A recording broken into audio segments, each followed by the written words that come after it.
Guna menyukseskan pelaksanaan Asian Games 2018, sebanyak 6.500 personil jajaran Polda Sumsel disebar untuk mengamankan venue, lalu lintas, serta tempat menginap para atlet.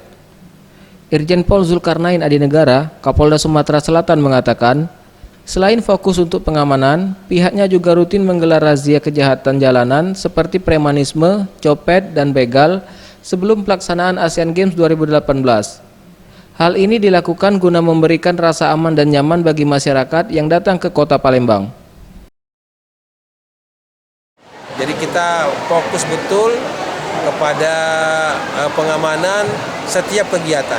Di samping itu yang kami amankan adalah tempat-tempat yang kemungkinan akan dikunjungi, semacam tempat kuliner, semacam tempat misalnya mall, semacam tempat misalnya pariwisata.